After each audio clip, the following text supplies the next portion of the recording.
Okay, I'm going to call this joint meeting of the Planning Board and MBTA Task Force to order. For the Planning Board, I'll take a roll call. Laura Tenney. Here. Chris Olney. Here. Mary Foley. Here. Sue Philbrick. Here. Sarah Creighton. I'm Sarah Hammond Creighton, and I'm the Vice Chair of the Planning Board. And before we start, I just want to, it's our first meeting since the passing of our chair, Ron Mastrogiacomo. And I just want to acknowledge that he served on the planning board for 14 years. Wow. And chair as 5. And he was an engineer. So by my calculations, he spent more than 1,200 hours in this room doing the business of the town, and that he cared very deeply about.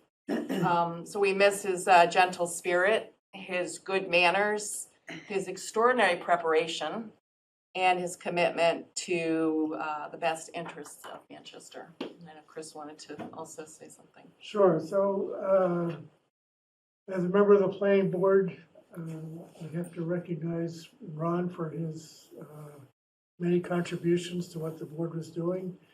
For those of you who may have attended those meetings, he felt very strongly about the MBTA law and wanted to make sure that the town complied with it. Of course, being an engineer, he wanted it to be neat and tidy and on the schedule. Unfortunately, we can't do the neat and tidy or a schedule, but we can honor him by fulfilling his desire that we reach the best solution we can for the town. Thank you. I was going to say, Oh, now yeah. you need to tell us. So on that note, and now that Gar is here, I can call the task force to order. So I'll start with a roll call. Chris Olney on the chair.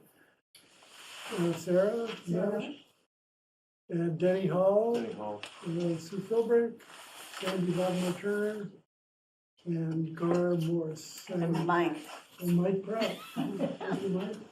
And Ann Harrison is not here yet, but maybe she'll arrive shortly. Okay. Great. This is going to be a joint meeting tonight, but before we start, I have 3 quick planning board announcements. The first is that Ron's position will be filled by an appointment by the select board and the planning board, which is how vacancies are filled, and it will be for the year. The deadline for applications will be in the crickets shortly. Okay. And people who are interested should follow the instructions in the cricket and on the website, which I assume is a letter to the select board. Testing. The second, Oh, Richard is there. great. Yes, Richard, welcome. Okay. The second glad to be announcement. here. The second announcement for the planning board is that the task force meetings, we will be joint with the task force going forward. So that seems to be more efficient, we hope, as long as we can sign in. And then the third announcement that some of you may be wondering about is that the cell signaling technologies special permit is being postponed with their agreement, their cooperation to begin May 28th, when we have a full board. So that Mark has received correspondence from them that they are willing to postpone that. Any other? We will renotice it as a new public hearing so that the 2 newly appointed / elected officials may participate in the entire proceedings, and all 7 members, at least initially, will be eligible to vote. Great. Thank you. Okay, now I'll turn it over to Chris to. Okay, you want to start the? Could I just interrupt for a moment? You didn't ask if anybody else wanted to say anything about Ron, so I sorry. also wanted to say, I worked with him for all 7 years that I've been on the board, and he was wonderful to work with, very kind man, and a good sense of humor, and he will be very missed. I also wanted to acknowledge that A very good friend, a planning board member, is Christine Delicio is diagnosed with a brain tumor, and she will be going through surgery and treatment. And so as a planning board member, I want to acknowledge that and hope that the town and everybody prays for her. Thank you, Mary. Thank you. Certainly, we wish Christine the best. Any other comments on? Okay, thank Okay, you. shall we start the slideshow?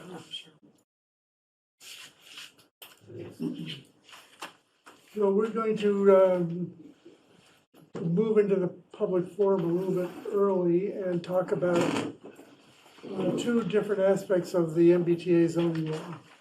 The first is a discussion of the MBTA zoning districts, which will be overlay districts. And when we're done with that, we're going to talk about design guidelines. And we have a group of architects here who have been working very hard to come up with some draft guidelines that the town can use in reviewing any development projects that come along under the terms of the MBTA zoning. So the way we're going to start off with the districts, and I'm going to talk a little bit about how we came up with the guiding principles and how we selected these districts. And then Mark Resnick, the town planner, is going to describe each of them. And after each description, I'm going to open it up for questions and comments from the public and from the board, of course, or both boards. Get this all straight here. So we'll go through each district and have questions and answers after each one. And then we'll go to the design guidelines, and after that, we'll again have questions and comments.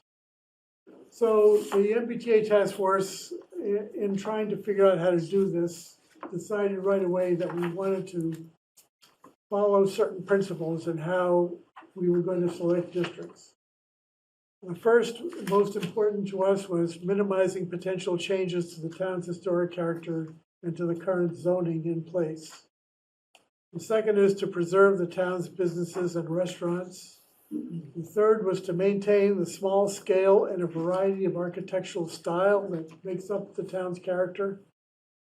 And the fourth was to reduce the number of new incremental residential units that could be allowed. This one is a tricky, this last point is a tricky one. A lot of people ask how many existing residential units will count towards the new requirement. And the answer is, well, none of them count because none of them are allowed currently by zoning exactly the way the MBTA zoning law works anyway. But they do count in a funny way, which is whatever new units get built, they're either going to include what's already there as residential units or replace them. So the incremental number of new units may be much smaller than if it were just a open piece of land and we could just build the units by right. So if we fumble around with trying to answer this question, that's why. It's a tricky thing. That the existing units are important to the town and they will remain. What we're really interested in is reducing the number of incremental new ones that would get built. And one final point about this is that these things don't all necessarily correlate perfectly together. So there's some balancing when we try to reduce the number of units or minimize potential changes. That may mean doing something that doesn't comply with both of them, and we have to judge which is most important. So let's get to the next slide. So our goals are, first, to give you an update. Second, to provide you the background on how we did this. Third, get input and direction about each of these districts. And then four, hear about the design guidelines.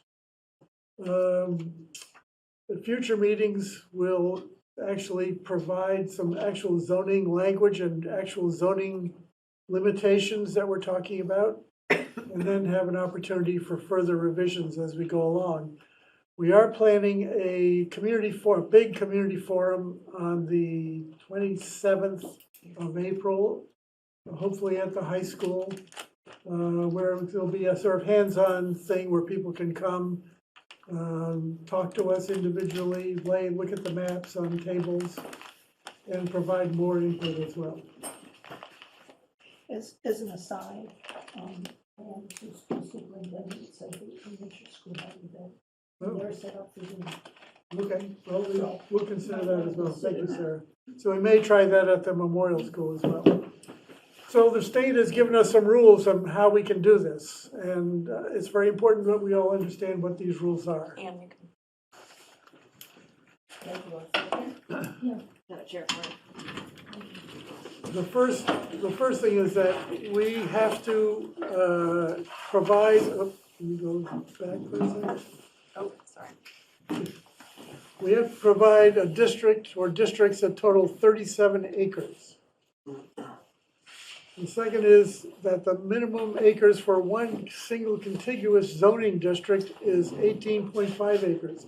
We can have more than one district, and in fact, we're proposing 4. The total acres that need to be within a half mile of the train station are 14 acres. So 14 acres out of the downtown area have to be included in this district. The minimum size of a district is 5 acres. The total housing capacity of all required districts is 559, which theoretically would be derived by taking 37 and multiplying that times 15. That's 555. We're not quite sure why the state says 559. We guess it's because it's actually 37.12 acres or something, and it's a rounding error, but we're gonna get to the bottom of that. So the average required minimum density of housing units is 15 units per acre, but every district doesn't have to be 15. Some can be more dense and others less dense, as long as the average over all the districts is 15.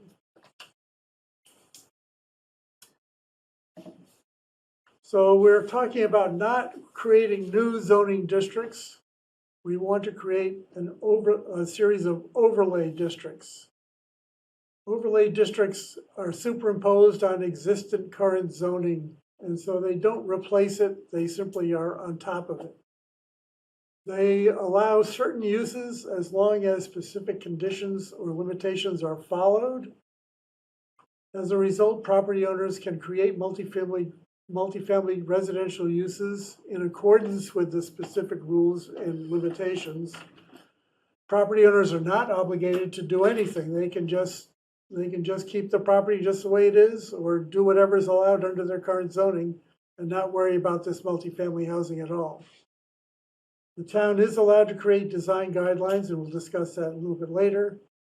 And the underlying district and its regulations will remain unchanged, so there are still going to be height and setback and parking requirements.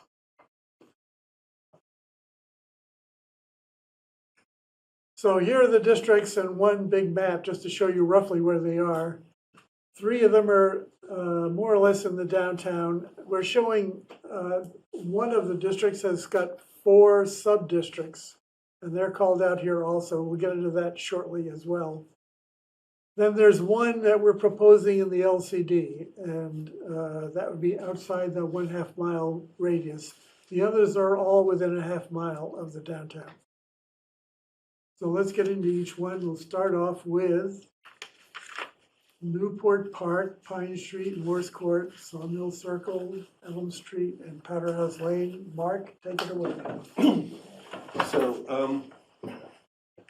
So this district starts at the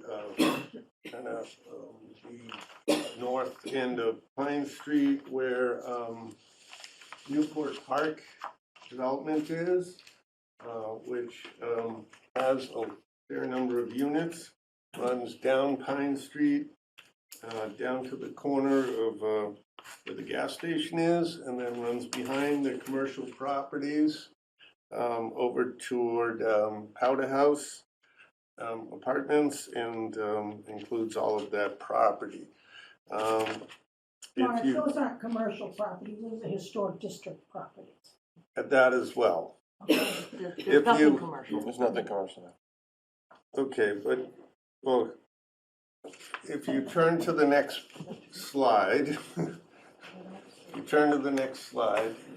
you will see how we arrived at this district. So at the very top, we targeted the Newport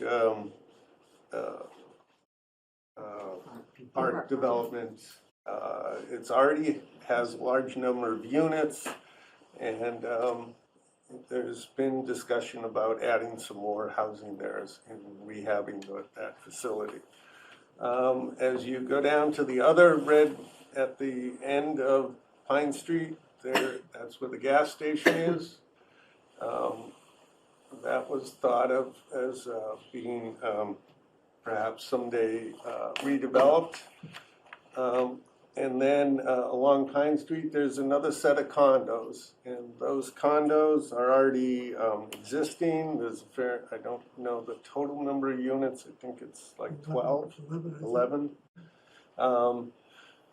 And so we didn't expect those to get redeveloped, so that's a good parcel to include in an overlay district, as are the new two-family units.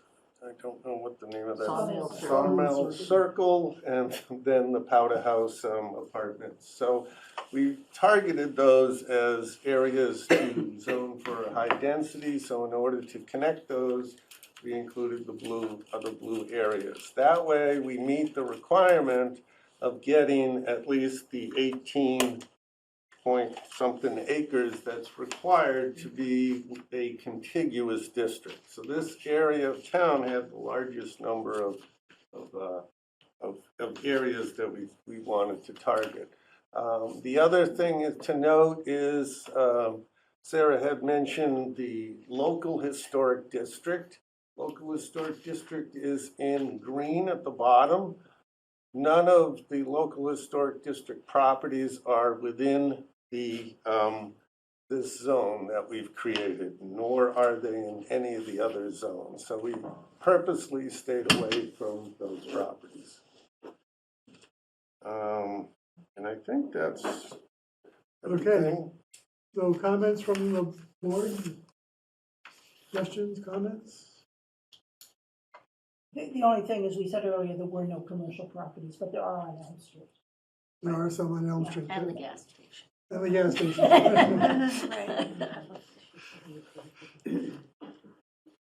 I just have a question. Yes. Can you explain, so the Newport Park is housing authority. That's correct. So deed restricted for age. How could Yes. multifamily housing go on that? Well, it is multifamily housing. Certainly, age-restricted housing is allowed in a district. It can't be required. We're not requiring it, and in fact, the renovation plan that the Affordable Housing Trust is looking at presumes that parts of it would not be age-restricted anymore. Okay, so they would, if they did that, that would go under the current zoning, not the overlay. It would go under the overlay, of course, because we don't allow multifamily housing in any district. And in then any would the place in tax structure change on that land? Tax structure, no. I don't think we get taxes. Well, it would depend. We do not currently get taxes. It would depend on how that property were redeveloped. If a private developer came in, put up some market rate units as part of that project, then there would be some taxable income as a result. Okay, The idea is to work with the MHA in order to come up with a viable development if it's redeveloped. yeah, and I understand that, and I think that's a good idea. I just don't know how, I just don't quite get it yet, but I'll keep looking. Okay. So the zoning cannot require something to be age restricted or other types of restrictions on the housing. Has to be unrestricted. But if something already exists in the district, or a developer wants to propose that a development he's going to build is age restricted or senior housing, he can do that because he's still building multifamily units. But, and that's just a form of ownership, but we as a community cannot make that a requirement of the district. So I think that's what's confusing some people. The task force at first, when I got here, was still going back and forth and trying to get an opinion from our consultant on that. So that's been the determination, that as long as we don't require it, it's okay if it exists or someone comes in and builds it later. The state is blind to the existing. No, I understand Things that all are there. that, I just know with Mhm. deed restriction and who owns the land, it gets a little tricky because it's Mhm. the way the housing authorities are adopted throughout the state. State or- doesn't care. So, in fact, the state tells us what land is excluded and can't be zoned, and Newport Park is not excluded, so we can certainly zone it. Any questions? Oh, yes, Laura. Just a couple of clarifying questions. I think I broadly understand why the task force got here. It seems like there's a logical reason for your doing what you're doing. My two questions are, there's a sort of a tail on the apartments toward, past the fire station area, Right and there. is that all one parcel, that kind of shape? Yes. Oh, in It fact, is. Laura, that's an interesting question, because one of the tricky things about this project is the way the state looks at it is parcel by parcel. We Right. can't zone half a parcel. Yeah, We okay. can't say 5 acres in the LCD is gonna be rezoned. We can't do that. It's gotta be a parcel of land. It has nothing to do with frontage or anything like that, No. it's just parcel boundaries, Yes. okay, so that's part of the same parcel. Thank you, and then the red and blue, I know you're gonna be talking about different sub-districts, are these indicating different sub-districts, or is this more like the target is, we picked these parcels because they made sense, and the blue sort of stitches it all together, That's correct. Yeah. makes the ladder? It's the latter, yeah. So the sub-districts would be, Newport Park would be one sub-district, Powder House Apartments would be another sub-district, along Pine Street would be a third sub-district, and then Morse Court and Sawmill Circle would be the final sub-district. Okay, and you're talking about that later in the Well, presentation? a little bit So, later. Okay, that's fine. Can I ask a follow-up question? Yes, In those sub-districts, is it strategic to have different densities in different portions? Or does the district have to have a uniform set of zoning requirements for the overlay? so the former, we definitely want to vary the densities in these different sub-districts. We don't want to see a whole lot of new units necessarily built along Pine Street, for example. So that might be a lower density, but we'd like higher density at Newport Park and at Powder House Lane, because those are affordable properties, and that would help us to get more affordable units built, so. So we may be able to keep the density a little lower along Pine Street because we have the density a little higher at those two existing developments. And then that would kind of target where units might be developed. And the other interesting thing is sub-districts aren't required to be any type of minimum size. So as long as I see, they're within okay. the district that meets the size That's right. requirements, your sub-districts can be different sizes. Yeah, and in fact, this whole district wouldn't have to be necessarily 15 units per acre. It's across all of the districts. Okay. And one other question, clarifying question. Any multifamily housing would have a requirement for on-site parking, is that correct? Yes, yeah, absolutely, yes. Just because we require it doesn't mean it can be built. The state doesn't care. Right. Right, and so just to follow up on that, Chris had said earlier, the units that get built, this is really the units that get zoned. That's right, Yes, that's what we're talking about. Right, we're not actually How many units get allowed? right?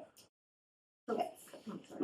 I was just gonna say, and people need to remember that for the last 50 years in the general district, we've allowed 3 units by right in existing structures. If you look around town, there's not a whole bunch of those. So the zoning doesn't necessarily mean developers will come in. But they could. Mary, Can you just go over what the parking requirements are, and if a lot does not meet that, then it can't be built, I assume? And then just clarifying if you're gonna go over what the densities are in the sub-districts later or now? We haven't been to that. We don't know what the densities, this is a very complicated math problem that we have to solve. Okay, so this is just high level. High level at the Okay. moment. It's That's it's a boundary discussion. What are the boundaries of the district? Our next meeting next week, we will discuss Data. the actual, how Plain working with the model, which I will send to the planning board. I don't believe you had got it. Can work and adjust the densities so that we can have higher densities in some areas and lower in others. So we will discuss that in greater detail at next week's meeting. And as for parking, we can require whatever parking we think is reasonable.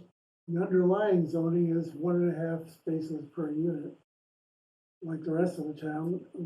I suspect that's a logical place to begin, but we might adjust it. And that's what was assumed in the calculations that were performed. The 7.5 per unit. So though it doesn't go through a special permit, we could, as a town, say, no, you can't build if they don't have adequate parking. Correct.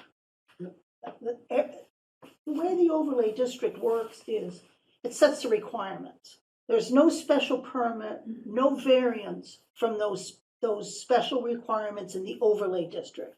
So if we say you have to have 1.5 parking spaces per unit, you can only build the number of units that can handle the 1.5 parking space per unit. If you want to go outside the parameters of the overlay district, now you go back to the original zoning and you're under what's ever in that underlying zoning, which is when you could have a special permit or a variance. But that's under the existing zoning, not Multifamily. the overlay district. Very complicated. Do you want to take public Yeah. comment? Some public, is anyone from the public? Mary, can you, Gail and Mary, maybe you're both on, if you see raised hands? Trying to see where I see You on it. as host? We want to ask people in the room. Yes. Yeah. Yeah. Oh, sure, people in the room. I don't see any raised hands, but. Oh, there's one, Gary. You said the minimum Actually, contiguous. can you state your name? Gary Gilbert, 11 Magnolia Ave. You said the minimum contiguous district you could make was 38 acres or so, I think, right? No, No. 18.5. Sorry, 18, my memories. But then later, it said 5 acres was the minimum size district. That's- Why are those? So you can have a number of districts. One of them has to be 18.5 acres, but the others can be as small as 5 acres. And the 18.5 is actually 50% of your total area. So if you were to add a lot of acreage in the LCD, like if you use 20 acres out there plus what's in town, then your single contiguous zoning district would increase in size, which is one reason why we've done what we did, is to not have that grow exponentially. Was that clear? Did you get that? It's, well, the way I understand it, it's a range from 5 to 18.5 the way it stands. 5 is the minimum, 18.5. One of them has to be at least that. And we have to do at least 37 altogether. Each district has to be 5. I'm sure you're doing a fine job. I just wanted Clarifying Yes. question, if I may. So the minimum acres for a single contiguous zoning district, that has to be within the half-mile radius of the station No. area? Can be No, anywhere. it can be anywhere. 14.8 acres. Oh, you've got it right there underneath. Okay, thank you. And we deliberately did not take 14.8 acres in the LCD, because that would all be new construction, new units. Whereas keeping it in here, we have reduced the number of new units that can be built. Okay. All right, any And more? it's that first district within the half, oh, wait a minute, maybe that's your half mile. Yes, it is. It's all within the half, that first district is all within a half Yes, mile? all of it and all of the others. Part of as well. Newport Newport Park is outside, Well, it's, but It's on the boundary. it's close enough. Okay. And the whole of the 18.5 Is- doesn't have to be within the circle. As long as we've got 14 and something inside the circle, which we certainly do. Should we go to the next district? I guess if Is there's no, there anybody, Nobody on there? Gail, do you see anybody? Mary, you're on. No, I have no hands up at the moment. Thank okay. you. All right, let's move on to the next district. The next district is, as you can see in red, is the Summer Street, to C Street, Valentine Mover properties. Now we're talking about the 5-acre districts. And as Ann just mentioned, this and the next district were added because what we're trying to do is try and limit the total number of units that would be built in the LCD, because every unit built there is a new unit in the community. So this area is just over the 5-acre minimum. It does include the Summer Street apartments condo directly across the street from the train station, which I believe is about 43 units. 39. I think. 39. 30, okay. The assessors, it was 42 Well, that's or interesting. 43, but, so it includes that and a few single-family homes, so it already has a large number of units on there, close to 50 in total, 45 or so. If this was zoned at 15 units an acre, the most that could be put on here would be 75 units, so the difference is not a large number. If we go to the next slide, you will see that the target parcels is the housing development across from the train station, down to include the gas station on the corner and convenience store on the corner. The parcels across the street on either side of the railroad tracks, the committee felt it was important to retain those commercial uses. It's a large area that has no residential units there, and so if that was zoned at 15 units an acre, all those units would be new units in the community. Also, as you can see in blue, it's directly adjacent to the currently mapped flood zone, which could be expanded when new flood maps are ever released. So again, we tried to stay away from that. So in order to obtain 5 acres, also above that on the map, the green is the local historic district. So it kind of pushed us up Summer Street and around C Street to get the 5 acres.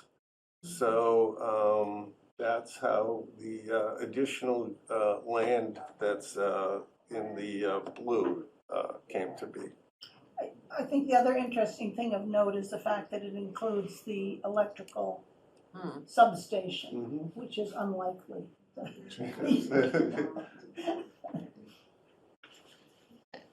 And that's not exempt? No, No, for some reason, it's not municipal. may end up being exempt, but Uh-huh.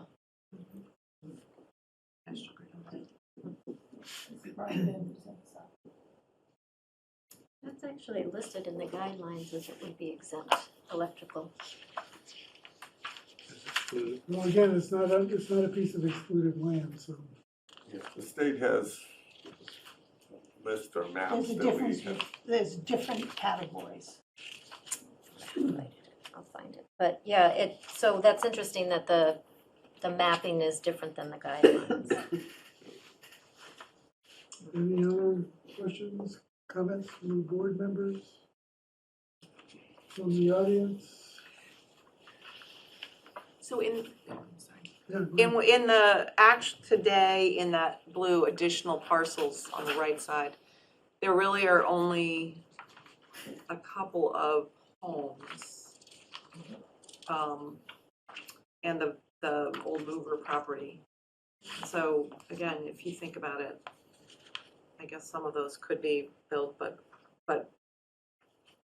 that somebody would be, I guess in order for somebody to, for the property to be built to a number thing that's currently a single family home, Mhm. somebody has to, A, be willing to sell it. And then somebody has to be willing to buy it and develop it for that purpose. So so it's not, those things have to happen for it to, And I think that if you're talking smaller size lots, I think Denny can chime in as to what's financially feasible. But in a lot of the downtown area, you'd have to purchase a lot of individually owned lots, which is less likely than if it's like a large lot. Yes, Yeah, I mean, I think the intent of the committee is to make it as hard as where somebody might develop, make it as difficult as possible. So as an example, if a developer has to come in and assemble 5 lots, it's 5 times harder than buying 1 lot.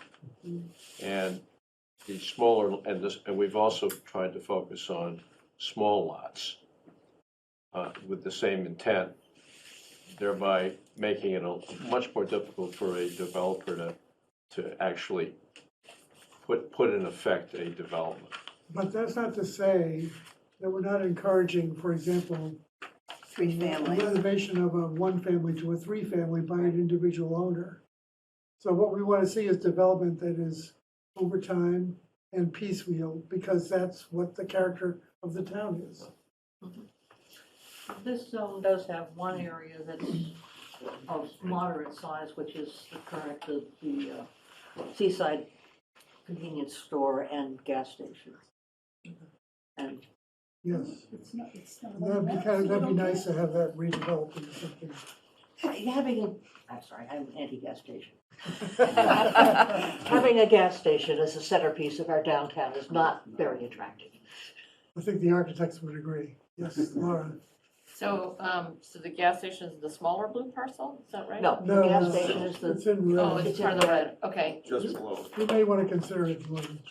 It's the gas station plus Stanley's Garage, Yes. that whole corner. How big is that lot? Not very big. Half an acre. So that could, That's 7, 7, That- which would be, fit in with the other condos that are already there. And what is the moving parcel? Where's that?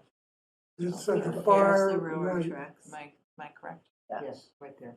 Because it was once a moving, Yeah, Company or it's something? moving storage, yeah. we don't have a name for it. Originally, it was grain storage. no, okay, It's kind of a Grain storage? Uh-huh.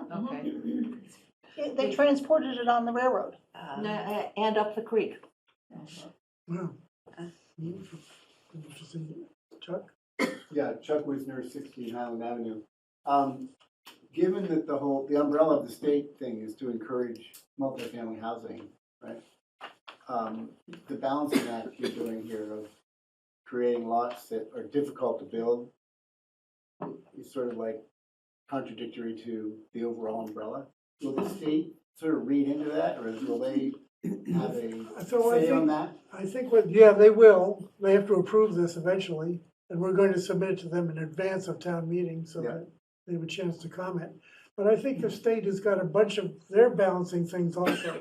They don't want to destroy the downtown either. Yeah, okay. So I think they're leaving it up to us to figure out how best to accommodate the need for new housing And take care of and it. taking care of the character of the town, yeah. And, And I think I might correct your statement to say, we don't want big developments downtown. We don't want any large thing, but what Chris was just saying about encouraging 3-family, 4-family, yes, absolutely, that's the way the town has had infill happen incrementally over time. and I think the state model is a mathematical exercise. And that they can't really go outside of that when they've got 177 Right. communities to deal with. So they're not looking at the current use for the underlying They won't parcels. deep dive into how Nope. difficult Hopefully it is not. for, hopefully not. They don't have the data to do that. No. They can't tell that some of these lots are full of rocks and ledge and can't be built on. Erica, I have a question about the, going back to Stanley's Garage, that parcel. Mhm. Why do you have a logic that you think it's automatic that if it is included, then it can't be mixed use? I don't understand that, and I think that that particular lot would really take away from the downtown if it were converted into only residences. We can't require mixed use. Yeah, I know that.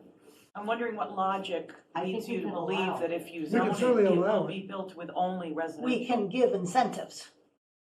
No, I'm still asking the same question. Yeah. What yes. is the logic that makes you say that somehow it's Okay. going to be 100% residential? No, it's not required to be 100% residential. Okay, so Um, therefore, why the logic of removing commercial unit We areas? just cannot require that the first floor be commercial. Yes, and I that understand they- that. We can't require that.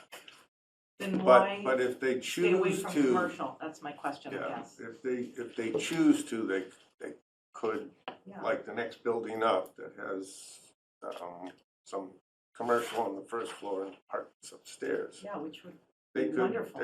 yeah, exactly, it's a beautiful building, they could do the same thing on that corner, comply with the MBTA density for housing, and still put commercial, because that's allowed in the underlying district.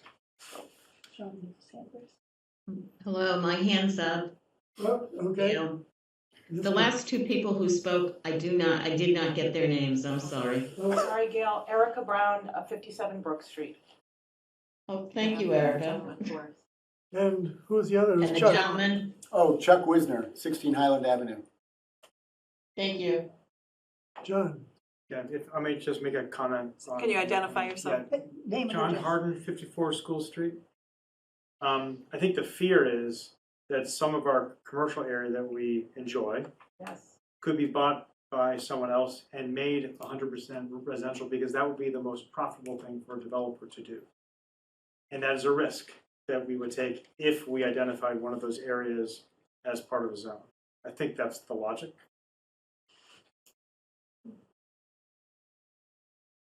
By the way, I think that is the best spot for multifamily housing, Beach Street building, but maybe someone will do it one day. Sarah. So to just take Erica's, or this thread a little bit further, it seems to me that what we concurrently or subsequently might want to do is to change the underlying zoning so that we require or encourage commercial on the first floor with housing above it in the areas, so that we continue to have a commercial part of downtown. So that's an example of where underlying zoning would encourage or require, depending on how it's framed, that use, and that in that particular parcel, multifamily would be allowed by right, but only to a point if you have the certain requirements, and then if not, the underlying zoning would. Yeah, we actually entertained the idea of a multifamily district, mixed-use district. But the complication of getting that drafted in time to meet our schedule, we just said, let's get this done, and then Then do that second. next year we can start talking about something more complicated. The problem was there were too many restrictions Mhm. in the MBTA zoning law, and it seemed like if you really want to accomplish what you wanted, you needed to do it outside of the MBTA zoning and at a later time, because we're running out of time. Sandy. If I'm remembering right, Sarah, the way the MBTA zoning looks at requiring mixed use is if you require it, it is then not a MBTA district. You can count the units, but not the acreage. Yes, Laura. Two questions. If that red parcel is zoned for multifamily housing, it seems to me that we're going to need some possibly design standards for where that constrain where parking happens, because you could imagine, I mean, the historic buildings that are left on that parcel are quite a close relationship with the street and their scale and how they address the street, and you could put a number of multifamily housing, which might be a desirable use for that parcel as a use, but if that means the parking is up against the street and then you've got parking lots lining downtown, that is not a desirable outcome, it seems to me. So if there's, so I have that question about the red parcel in general. So hopefully the Design Standards Committee are thinking about those kind of urbanistic moves. Yes, they are. And we'll hear about those. My other question is, this is a lot of, it's a very close granular look at the downtown, which is great. It doesn't seem to me we're going in the other direction in the half mile. There's a big part we're not looking at. So could you just talk about that when you, The big part, there's a sort of, I guess, to the southeast, if we back up to the map? Yes. So kind of headed down You toward. are you headed down there to talk about that? No. Down toward the beach, you mean? Towards the beach, yeah. So Those that's are all all- within the half mile. So could you Oh, talk about why you're not so, looking okay, at those so areas? here we go. The reason that we're not picking places like in Zone E is because the minimum lot size in those districts is 2 acres. And 2 acres at 15 units, they were talking about a pretty good sized project all of a sudden, out of scale with the rest of the town. So we are trying to avoid places where there are big lots, let's be perfectly honest. So everything within the half mile, we're looking at very granular scale. Yes. There are a couple of pretty good sized parcels, Mm-hmm. so it's not all granular. Yeah. And historically, some of the larger parcels, I think, were hotels or other, I mean, going way back. But they're, Could well be. Interestingly enough, though, some of the densest development in town, which is way over 15 units per acres, for example, 1 to 3 School Street, there are 13 units on a tiny piece of land, and the Yeah. density is, I don't know, 80 units an acre or something. Yeah. So, Could I ask, and then there, Liz has her hand, Liz, it doesn't say last name, but Liz has her hand up. So I guess the same topic, but jumping back to the prior area, there's commercial on Elm Street. yes. Are we not concerned about protecting that?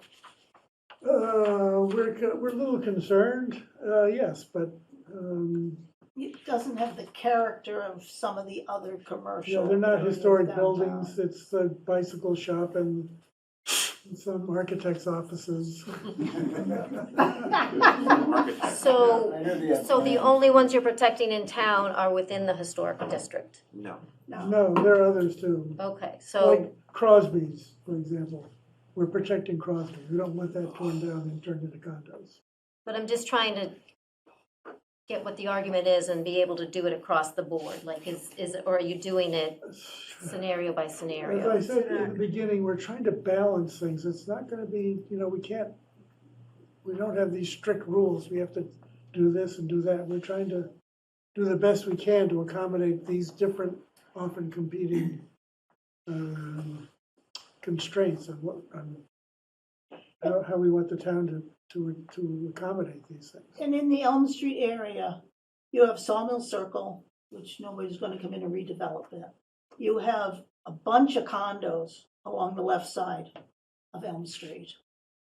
And we wanted to include Potter House Lane, because that's lots of density, and there's room to put more in there.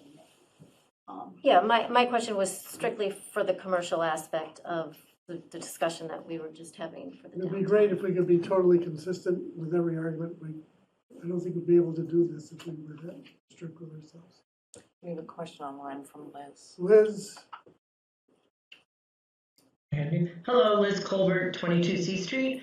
I have a two-part question. So C Street's being grouped with Summer Street, which does have commercial. Is there any circumstance where we could potentially have commercial on C Street is my first question. And the second is the two properties at the end of C Street. If you, if a developer bought both of them, they'd be just under 5 acres. So just wondering how many potential units could go there and how many potential units on the Tappan Street warehouse. Just, this is a single family residence area. It's just curious how many units the neighborhood could potentially see if it was redeveloped. Thank you very much. Okay, the first question, the underlying zoning for C Street is for residential, so there is no way anyone can do any commercial on C Street. The second question, actually, the entire district is 5 acres, so I think I'm not sure what a reasonable assembly of parcels somebody might be able to come up with a. It looks like the Valentine parcel is about a little under a half an acre. And the two residential parcels along C, it's a little hard to treat, but they look like they're maybe 2/3 of an acre together. Okay, so if somebody were to combine all those together, of course, there'd be a railroad track between them. And again, the density may not be 15 units an acre. We may find that we can have less density there by increasing the density somewhere else. Gail has her hand up. Yes, Gail? Oh, I put it down as a, sorry. Down, mine's down. Okay. Any other public comments? All right, Mark. Okay, again, we looked at several other areas, but this is an area we tried to find another 5-acre area that had a fair number of units on it to target in order to limit the total number of new units that would have to be developed in the LCD. This particular district runs from the corner of Allen and Summer Street, where there's a commercial condo building, to include the condos along the end of Brook Street, running up Summer, all the way to the other gas station at the corner of Lincoln Street. So if we go to the next slide, you will see how we targeted the existing condo properties, which are the commercial one at the beginning of Allen Street and the ones along Brook Street. And then we targeted the other properties, one being the gas station, and then 3 other properties are 2 families on very small lots, so they're not likely to be redeveloped. And then the connecting parcels are the ones in between, which gives us that minimum of 5 acres. So that is how we arrived at that. Also on this map, I put a different overlay, which is the water resource protection districts, which you can see in green and red at the very top of the screen, and in blue at the bottom. And I think the actual zones got cut off, but I think it's zone 1, 2, and 3. And so the gas station, what? Green is 2. Is 2. So the gas station is in 2, and if this ever got, so that's a bit of a concern, having the gas station there. You never know when there might be, an accidental release. So if that got redeveloped at some point in the future, that was deemed as a desirable thing for watershed protection. So that's how we arrived at this. Okay, questions? Last question. Yep. Since we've already talked about 2 gas stations that potentially could get redeveloped, I would assume, but correct me if I'm wrong, that any zoning changes waives any kind of state environmental rules or laws, right? Correct, absolutely Those still correct. have to be applied. Yes.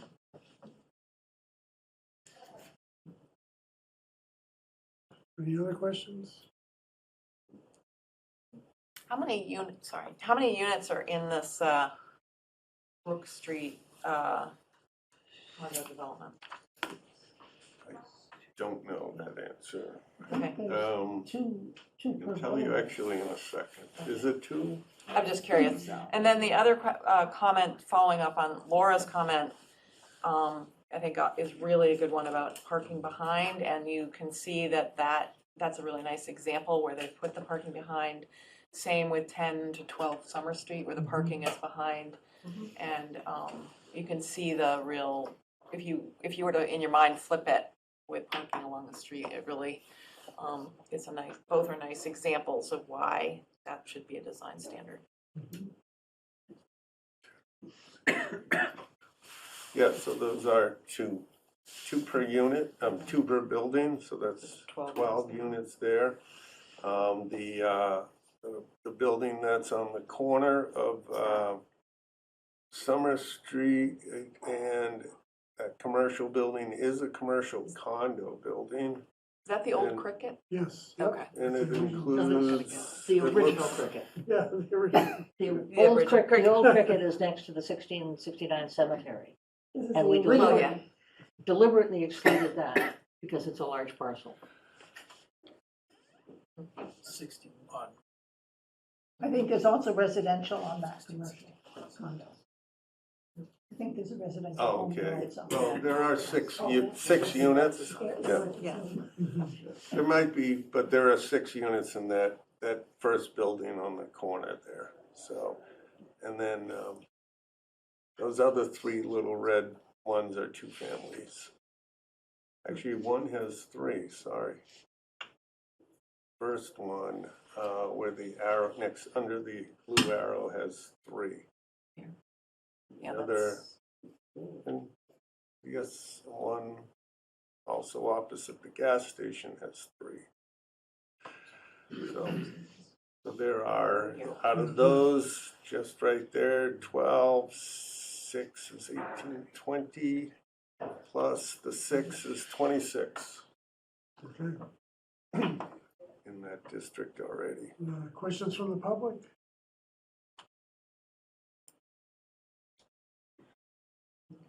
No?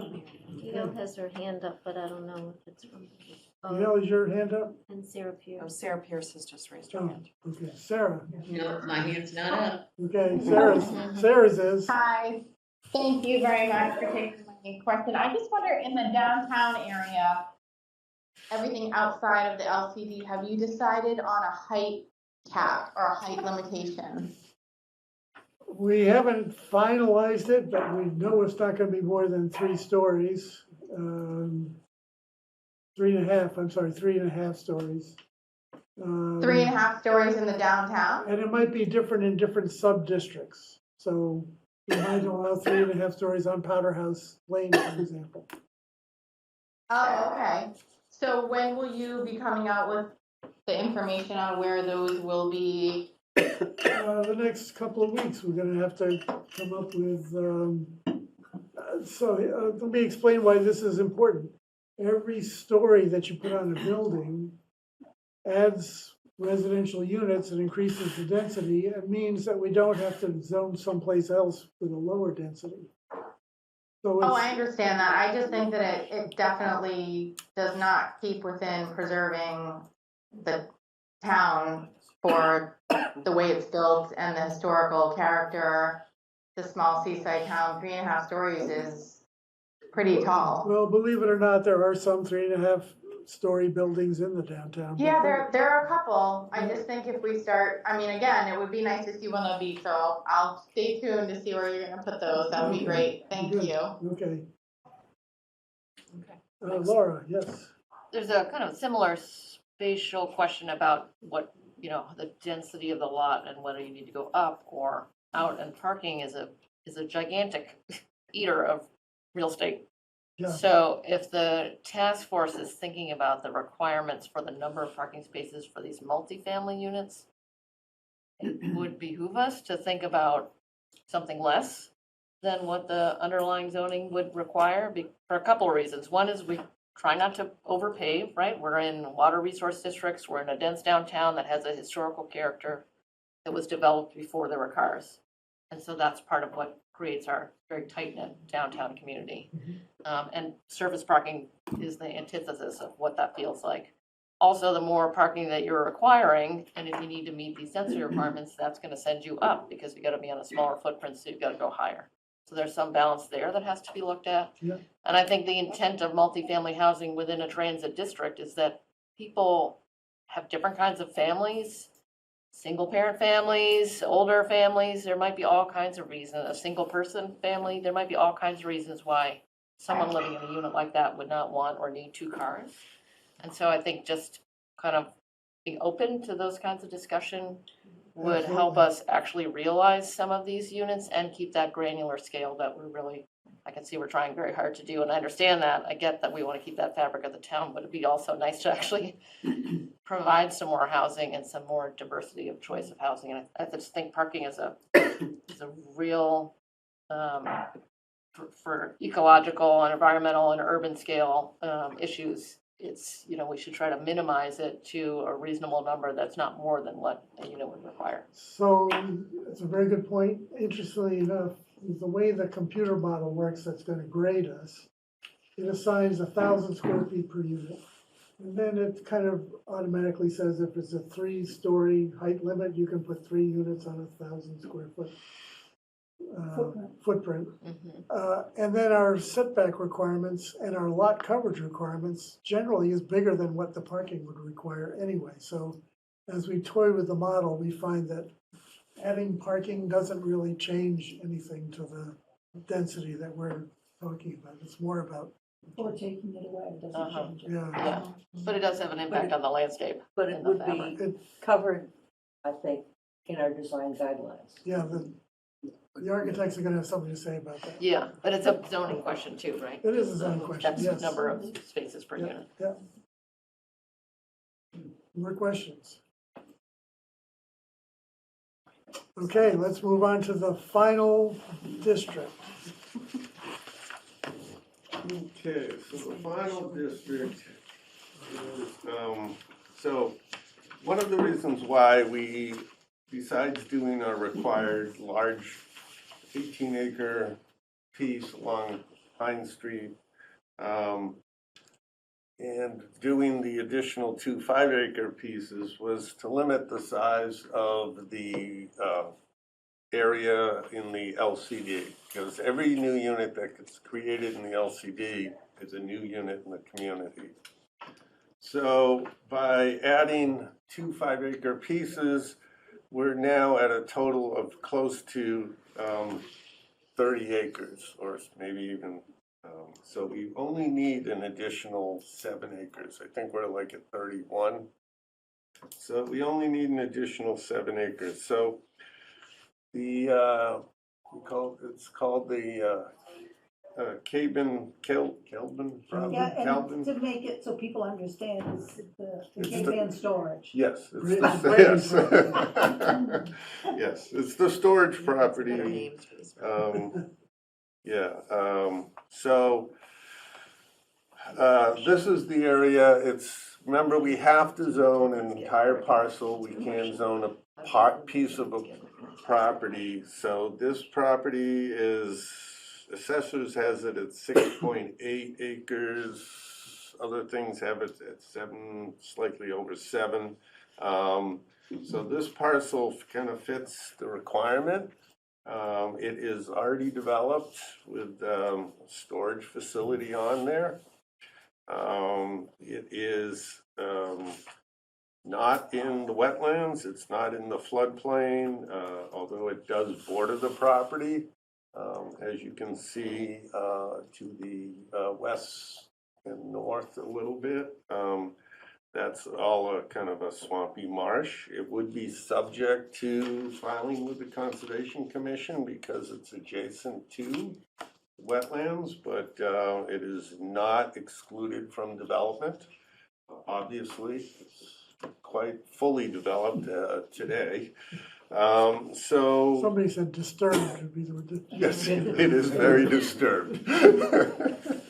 And so, this is the property that, we decided, would kind of fit the bill. And, again, depending on the final, numbers of units that the other districts would get zoned for the balance of our 500, and this would get zoned for the balance of our 550 units, so that we do comply with the law, so. Okay. I noticed people chatting. Are you chatting? Yeah, Jonathan Keefe has his hand raised, but maybe we'll come as if there are more So, just for the record, we're not accepting chats. Under the public meeting law, we can't really. It was just to see how he wanted to identify that his hand was raised. Oh, okay, fine. And so, we'll start with the board, and John will come to you shortly. Anyone? Any comments on this? Okay, John, go ahead.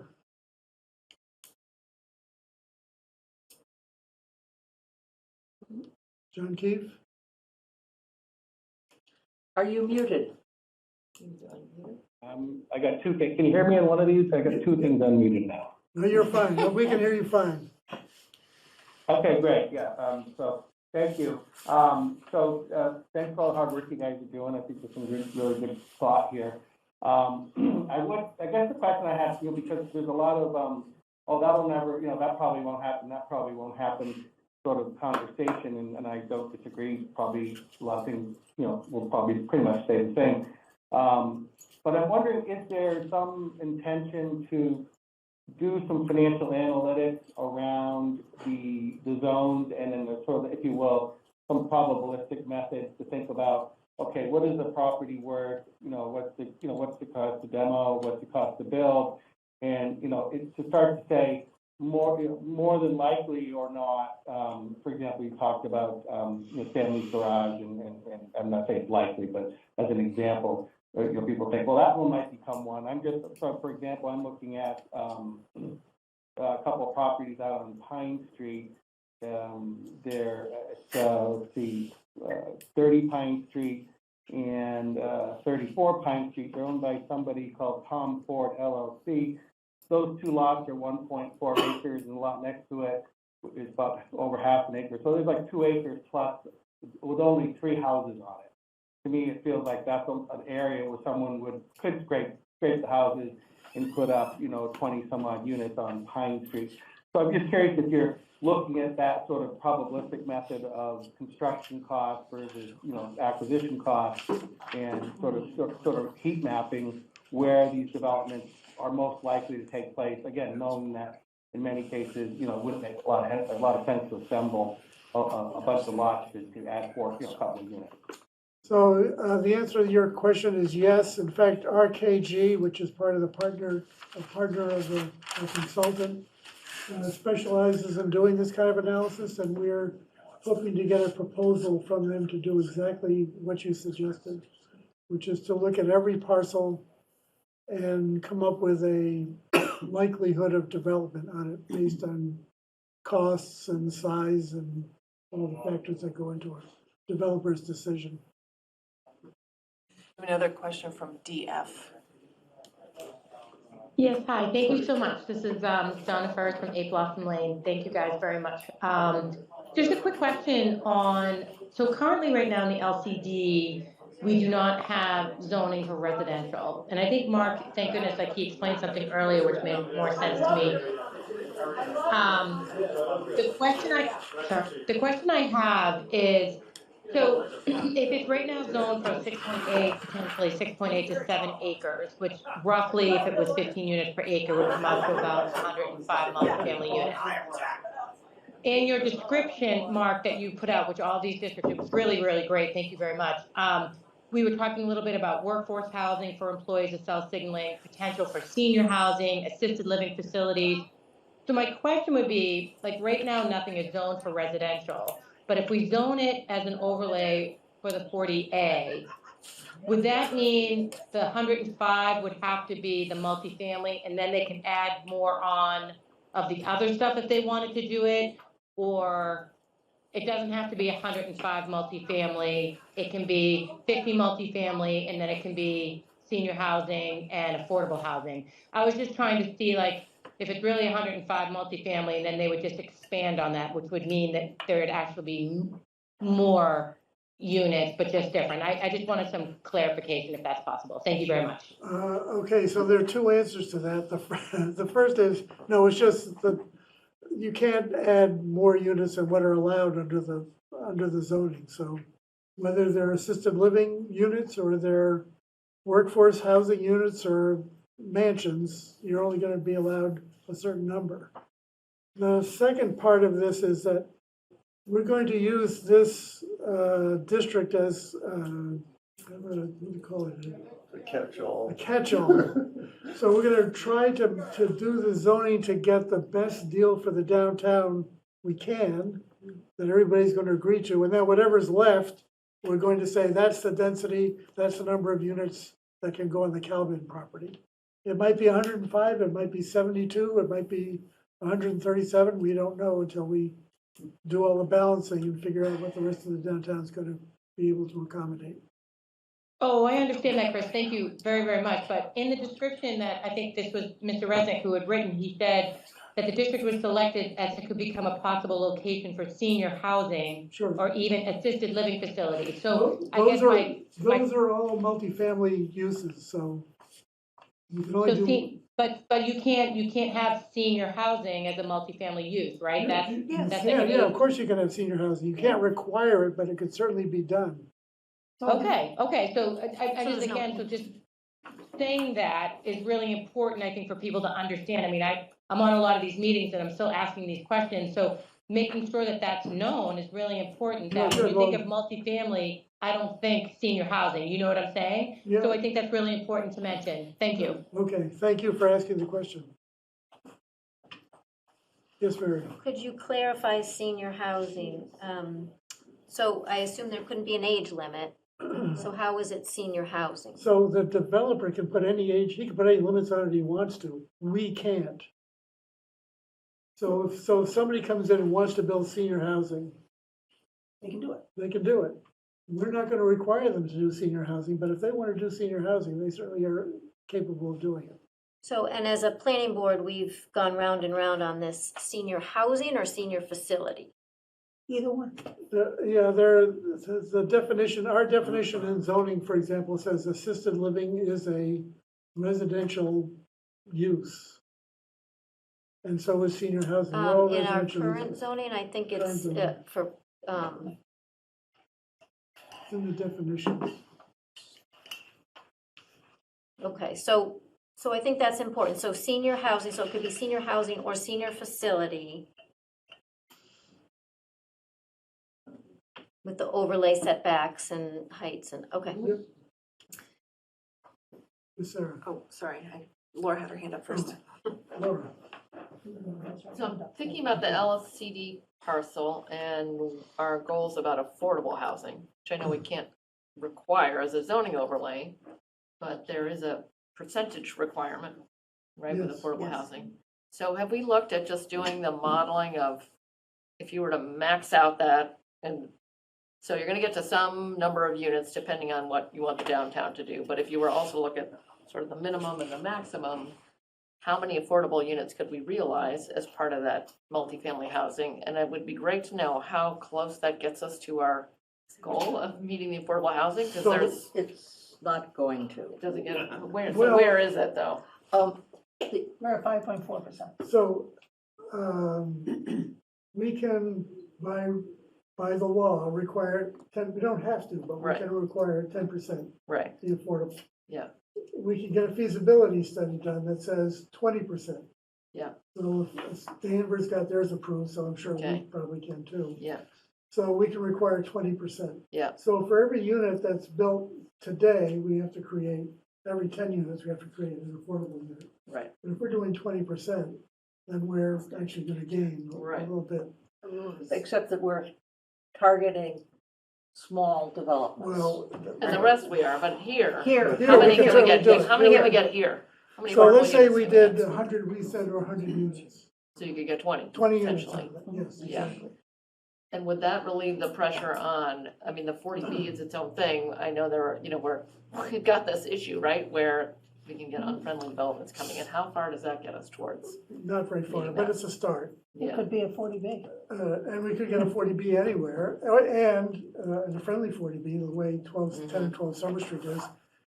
the difference being this is a disturbed parcel and And it is a more appropriate place for Powder development. House Lane Yeah. is already affordable, so Yeah. any additions there are gonna be affordable probably. Newport Park, some of it will certainly be affordable, so. Right. Yes. On that same vein, can this particular district have a bonus? So if you made it 30% affordable, you get an extra some number of units? Yeah, we could do that. Potentially. We could do that. So that would be the place to do that.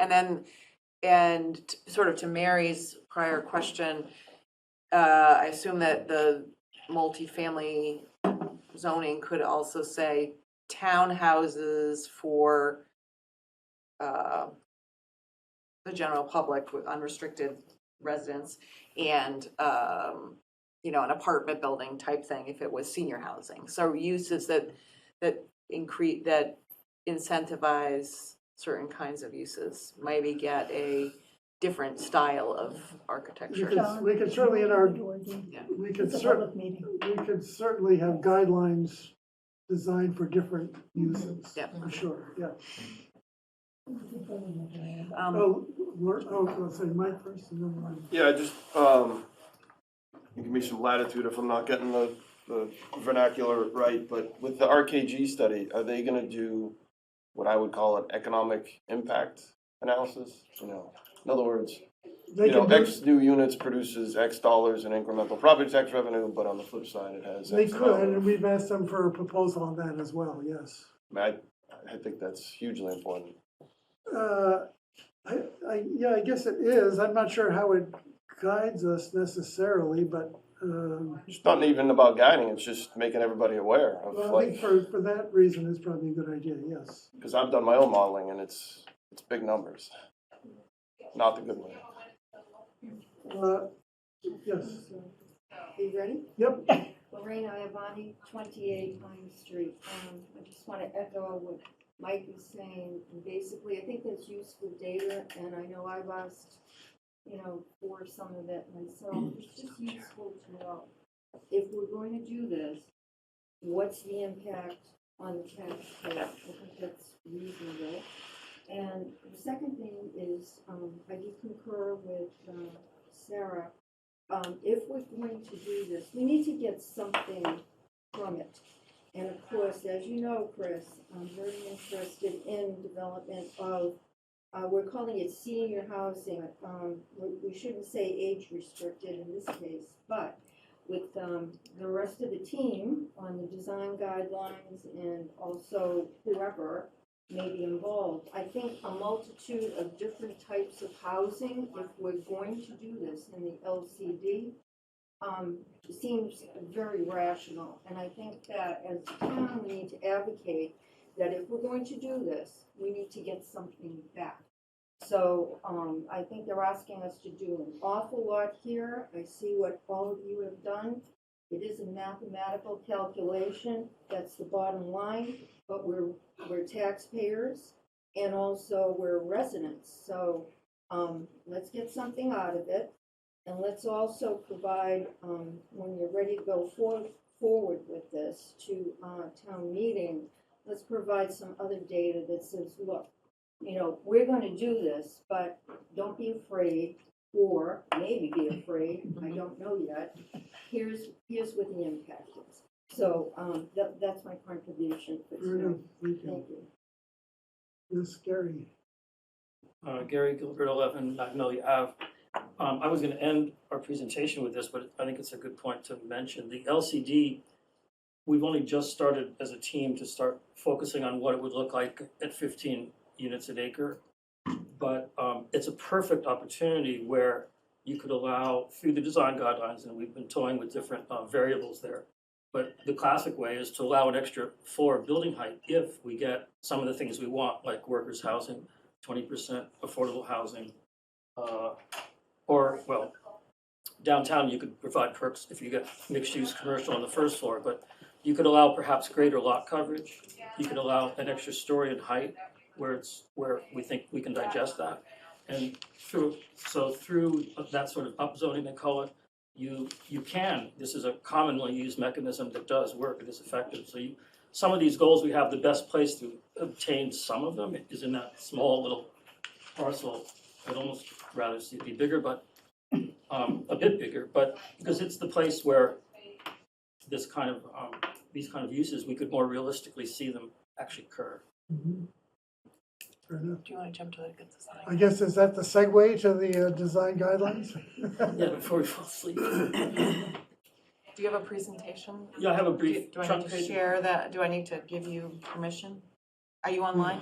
I'm online. If I hit share screen, Wait a minute, I think I have to do something. Is that to make him? I know. Click on 3 buttons at the top of his name. Oh, Click on those and you should be. I able don't, to- is it Christine? Participants. You can see it again. I thought I changed my name. It should be me.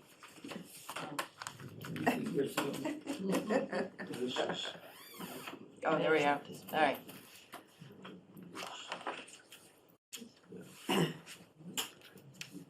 Okay, that should work. Okay. So can I introduce you all?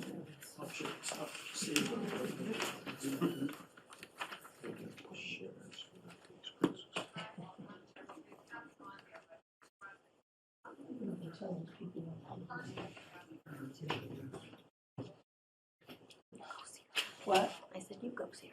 Yeah, I mean, yeah. Go get him. Watch, don't trip We're on gonna be him. gone as soon as she gets there. Okay, there Okay. So let me introduce Gary Gilbert, Chuck Wisner, and John Harden. All are residents of the town. All 3 have got backgrounds in architecture. And all 3 have been working on trying to create design guidelines that we can apply to our overlay districts. So Gary, why don't you start off with your slideshow? Okay, this is a work in progress, and we were asked to do just a brief presentation of it. You don't have we have a written text of design guidelines themselves with the language and such, but that's not being distributed today. We're just going to show some slides and talk about some of our concepts. At the very beginning of this, we started with something that had never been actually written up before, which was the town character statement. And it made it clear to us what we love about the town. It's got an intimate feel to it. It's the buildings are charming. There's a lot of historic structures, and it has a lot of classic New England features like a commons, a couple of beautiful churches, and our town center. And then there's the ocean.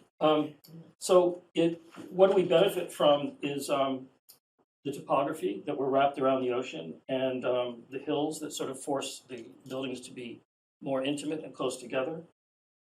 We have mixed historical buildings, so we have a heterogeneous architectural styles, federal, craftsman, Victorian, etc. But there is a certain homogeneity to that, and we benefit from those historic building styles because they have architectural elements to them that make them human scale and pleasant. Like they have a base, middle, and top. They all have different versions of covered entries, recessed entries, dormers, pitched roofs, etc. And these are the kind of elements we're focusing on in the design guidelines that we will, as best we can, require.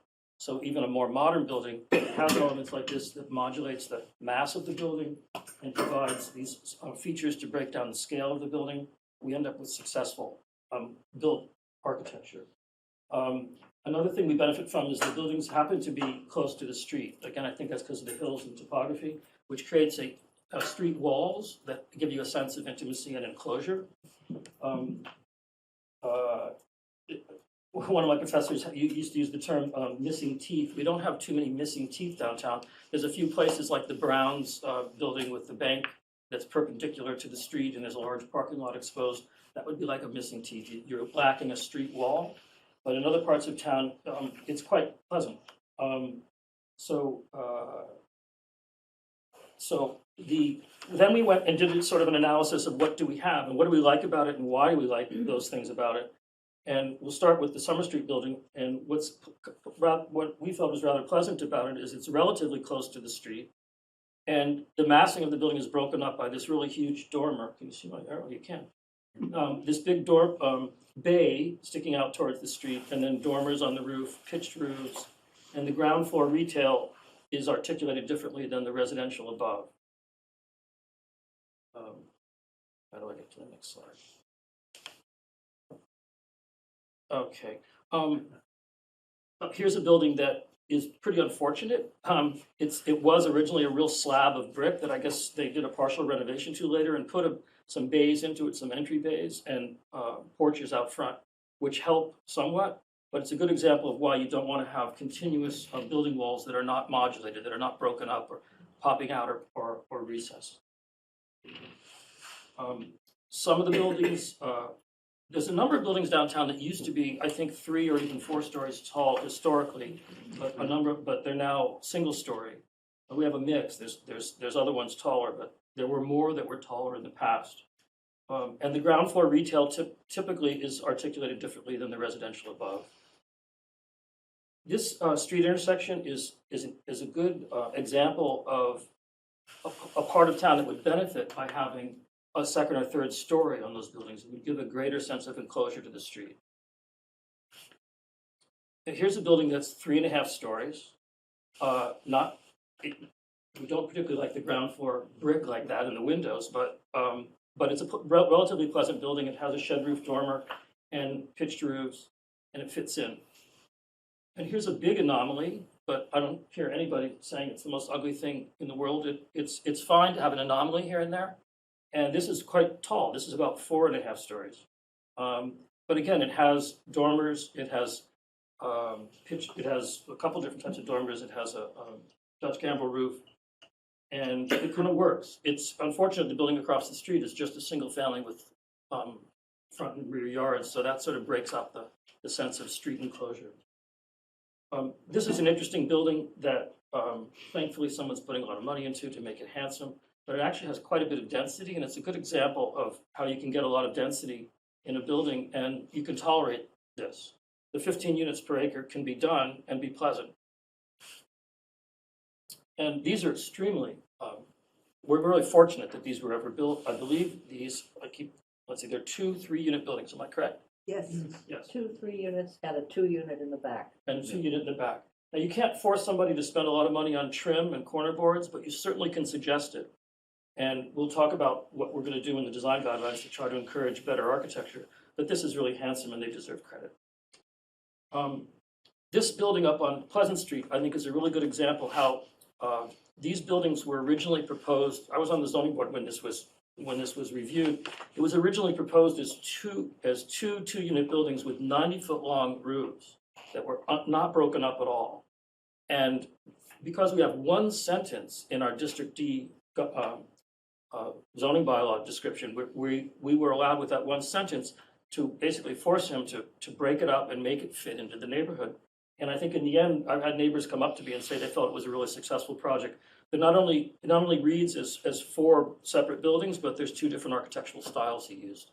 So I consider that a success without a heavy lift. So it's possible to have design guidelines that work. These are some examples of things we don't want to see. On Desmond Ave, there's a big parking lot in front of a building that we could out and out prohibit. In the lower left is that building that's perpendicular to the street and a large parking lot, which is the kind of thing you don't want to see. And on the right, we have driveway entrances that are to the side of the building, which is an appropriate way to do it, and the parking is in the rear.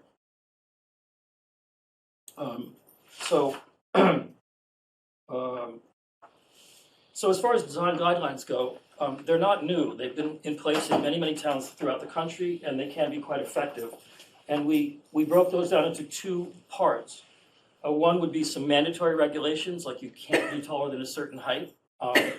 And there's other dimensions in there that we're all free to discuss. It's going to be discussed, I'm sure, quite a bit. But someone asked, well, what can you do to prevent the ugly? I mean, John was asked that question. It was a really good question. So we can just say, no, you can't have a 7-story building downtown. And the state is gonna approve that for sure, because you're allowed to say some things you can do and can't do. And then there's the desired or encouraged portions of the design guidelines. So we're recommending setting up a design review committee of 5 people from the design professions ideally. And they'll have to meet our criteria satisfactorily enough that they would approve of it or provide recommendations to the planning board to approve the project. This kind of approach has already been submitted by a similar approach by Newbury, I believe. And I don't know how the states responded to them. So it's not like we're reinventing the wheel. There's a 2.5-story norm that everyone's used to, but that is appropriate for residential neighborhoods, urban sprawl, residential neighborhoods. Downtown, I think it's reasonable to allow, say, 3.5 stories. And we say half-story because that typically implies a pitched roof. If you do, and you wouldn't be able to do a full 4th story. A 3-story flat roof structure could successfully be built downtown, as long as its massing is modulated and they conform to our other design guidelines. And setbacks. One of the things about setbacks downtown is some people think, well, you want setbacks. So actually, they're detrimental, I think, we feel, to the look and feel of town. So we want to scrutinize that number and modify slightly from our existing bylaws. The length, we would regulate the length of unbroken roofs. You can't have more than, say, 50 feet without having some sort of an offset, either or a perpendicular roof coming in or the ridge being raised or lowered. And then, let's see, and then I mentioned earlier, you can build into these incentives, such as building height and lot coverage. Even just an extra 10% of lot coverage could be enough to really get what you want out of a developer. And there's this, in the suggested areas where you can maybe best do it, since we're under a crunch for time, we don't have a huge budget to hire consultants to do drawings, we may show a number of photos as part of the document, showing a developer what we want to see. And generally speaking, if you show developers what you want, they want to get their stuff approved in 6 to 9 months, not a year and a half. So they tend to want to give you what you want to some extent, as long as the numbers work for them. So it would be nice to show there are examples of how you can design 2 or 3 story buildings that look like a single family home. There's plenty of examples of that. And I'd like to try to get some images of that in our text. When we went to the LCD, which we still have more work to do there, but we first tried to we took 2 basic approaches or paradigms as to how to build there. One would be the more massive blocks. That's a place where maybe we could tolerate a blocky multifamily building. So one approach is that we would have maybe parking, either on surface parking or parking at the 1st floor and then 3 stories above it. Another approach, which I really like, I should preface this by saying I feel personally very strongly that the town has always considered that their backyard where they sort of throw their refuse, perhaps. And I think we should, if we're going to allow development there or encourage it, we want to make it a place we're proud of. I firmly believe that. So if we break up clusters, if we did like stacked townhouses, 3.5 stories there in clusters around quads or common spaces, and we can't design it for them, but we're going to try to give you guys a couple of images of how these 2 different approaches might look. And then we've got to work with the town planner to figure out how we can craft zoning bylaws that'll encourage what we want to see. And we could have sort of clustered, semi-attached, semi-detached structures there in a little neighborhood. And I think the town would be quite happy in the end. So there's more work to be done there. I hope is that enough, guys? Is it what? The only thing I want to add is the overall the arching sort of driver of the decisions that we made in the design guidelines was that we aren't a Nantucket. We don't want to be a Nantucket. And we aren't a Lexington where we have a main street that just goes on for 8 blocks. We have this unique townscape. And when I say townscape, what it means is you can drive through Manchester and you go around a corner and then there's a surprise. Or you go around a corner and a building stops your eye. And that's what defines, that's where really makes the character of the town, including the topography. So we want to encourage that. We don't want to diminish that. We want to say, how do we take care of those special opportunities? And yeah, can I just add one more thing? One of the purposes for why we were doing this and why we were asked to do it is to provide the town with some tools. So that if there's a design review board, that they could have something that they could look at, that they could also distribute to the people who want to work in our town. But more importantly, that people on that committee can look at it and point to it and say, you know, this is what we're expecting, this is what we want. And it gives it a little bit of teeth so that we can hopefully get some projects in town that are reflective of our character. Laura? Thank you all. Sounds like a great start. I have a couple of thoughts. I think the LCD, agree with what you said, Gary, about there could be different couple of models for it. If we can put in 100 and some units there, we're really talking about creating a new neighborhood in town, which I think is, you know, it shouldn't just be let's push as much as we can there, or, you know, it's not just a math question, really. If this area does get developed, let's make it a neighborhood. It might have a different feel than the town center does, but how do we optimize that through the urban guidelines that you're talking about, the massing and the height and so forth. And I think that 3.5 stories is a human scale still. Depends again on the context around it, but certainly the LCD downtown could accommodate that, 3 stories plus a gable roof.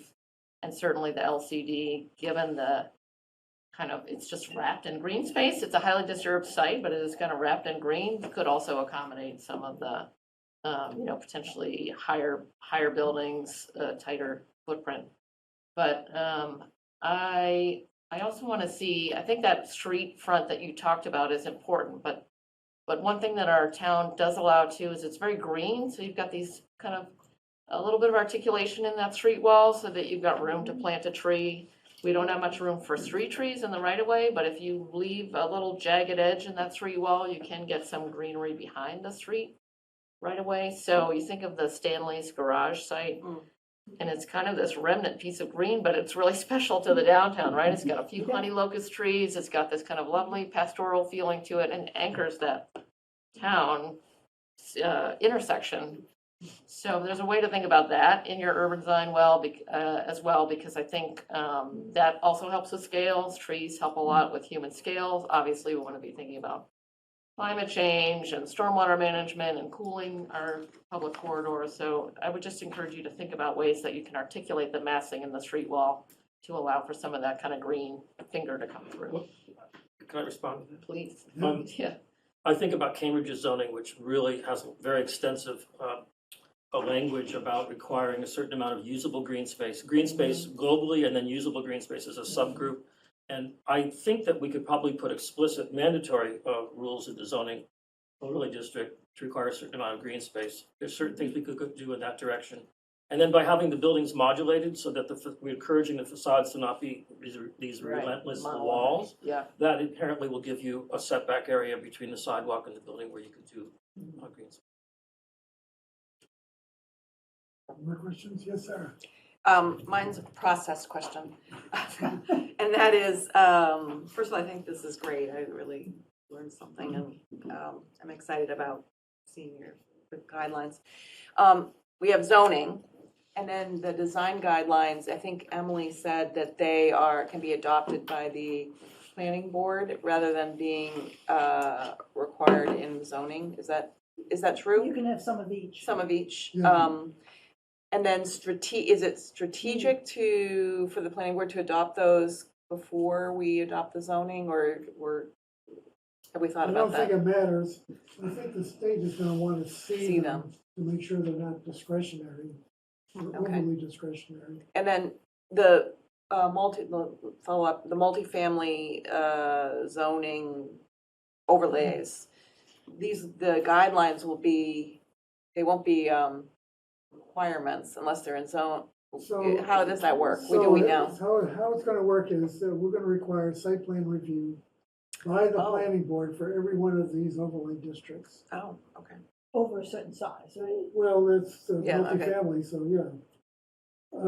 So then. Have to meet every Monday. And Thursday. They're not gonna be that many. Okay, okay. And the second thing is that we're going to include the architectural design guidelines as one of the performance Standards, standards yep, in the okay, site plan review. all right, I like that. And I think the other thing to remember is that a homeowner, let's say in the general district, where you can do 3 units by right within an existing building, they don't want to go through a site plan review. If they don't want to do the design Right, guidelines, that they go to the underlying zone. Yeah, Right. everyone will always have the right to go to the underlying zone. Right. Yes, Erica? I'm gonna go back to what I asked before. Erica Brown, Gale, 57 Brook Street. I'm wondering with the design guidelines, a lot of communities are adopting form-based zoning, which is a fundamentally mixed use. Yeah.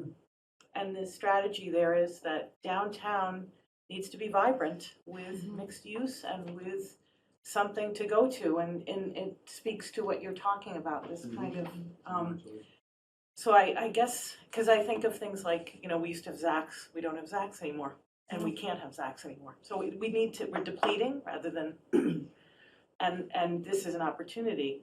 I'm wondering if the logic for this multifamily residential mandate, I understand that it's a multifamily mandate, is there an opportunity? Are you thinking that if we allow or encourage commercial downstairs with residential upstairs, then we're adding something and we don't want to because we want to add as little as possible, because that's definitely the theme I'm feeling. But that definitely is the theme I'm feeling. That's the throughput here.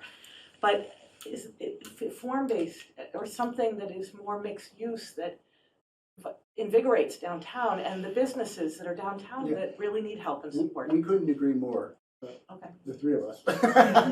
But I think the issue is what's allowed by, what they can allow. Yeah, right, okay. by the state requirement. Sorry, okay. I mean, I thought I'd ask one more time. I would add the most fertile of the incentives that we could use, reasonable or the most practical one to use downtown would be to allow greater height. So if you just give somebody, let them do a 4.5-story building, if it passes design review also, and if we get commercial mixed use on the first floor, those are the kind of things we should consider for Well, one of the the things we downtown could district. say is that we could allow a special permit under the overlay district for a first floor commercial space and the same number of residential floors that would be allowed otherwise, which would do the same thing but guarantee that. But it still satisfies the state. Yeah. But still would satisfy the state. So there are some things we could do. John? Sorry, John Harden, 54 School Street. There was something said before about being able to count the units but not the land. What was that? Can someone explain that? Sandy, you have to explain it. Yeah. If in fact the zoning mandated mixed use, as opposed to just allowing it, if it mandated, it would not be considered to be an MBTA zoning district. However, the units that the model would figure out could be counted, the residential units, would count toward the 559 total, but the acreage would not. And it doesn't go against the density calculation. So it's a no-win. So the law doesn't really foster mixed use. I understand, It but kind of doesn't help. Well, We'd it doesn't- like I to say help. that- I We'd say like it doesn't to. help, but I'm not sure we shouldn't do it. Right, Oh, right. absolutely. I think we all agree we should do it. But I'm But not it sure. can be outside the MBTA zone. I think that's well intentioned, but I don't imagine it happening. I'm sorry, but I think it may be worth the town to mandate mixed use. Maybe at the price of not counting the land, I understand, but there's an overall sense I am also getting, I'm gonna be very honest, looking at those images and the land and whatnot that we've done, that you guys have worked on, we look like the town that doesn't want housing. Yeah. And that might be true, but it looks like that to me, and the state might also think that. Now they Richard won't has pay his hand up. Richard. Yes, Richard? And Jonathan. I was just going to point out that I think it was the consensus in our meetings that the downtown probably does need some serious rezoning, but we just can't do it with the MBTA zoning tools. So much of the issue of mixed use and required mixed use is a really good one for the town to be considering. And that's why we stayed away, as we did, from all but a very few units downtown. this is something that should be done, but if you do it under MBTA, you're going to be hitting with a hammer something that needs a much more delicate touch. Jonathan Keith has his hand up. Jonathan? Yeah, hi, John Keith, 8 Victoria Road. I just, Gary, you got some great thoughts, but I just want to caution us about going high in our downtown. We have very narrow streets, so you pointed out like the by the book location where next to the roast beef place and that building. So we could go a lot higher here. If that went higher, we'd have a dark corner on Union Street there. So I think Steve Coyle from the BRA was very artful at wedding caking, terracing buildings, so they didn't come right to the street with a 3-story wall. So I think I just want to caution us about raising height in our downtown because we have narrow streets and it's going to take away a lot of sunlight and make it, to me, a little claustrophobic. This is my opinion. Thank you. Okay, thank you. But we are talking about the design guidelines, we're talking about the districts you create, not any of the historic. Yeah, that's right. areas of downtown. These design guidelines are only for the overlay districts. Right, everything else falls into the normal zoning, which is the next opportunity to create Back there again next year. multi-use, yeah. Yes, I sir. just wanted to kind of circle back on this commercial first floor. And I think Richard said it well, is that this process has identified that as a need for us to take a hard look at it, but we need to get this MBTA zoning done first with a reconstituted, we'll bring all the task force people back for some more Thursday night meetings to help us get that done, or something. So, there is important work to do that this has pointed out, and I think has helped us to realize that it's a need or an opportunity or both. So, Yeah, but I think the design guidelines help us to also think through what that looks like and how do we have an opportunity to frame it in a intentional way. Yeah, and those changes in zoning would also be driven by the design guidelines, saying, oh, there's a hole in the street here, there's an opportunity, here's a corner that we could develop that could be mixed use with commercial and residential above.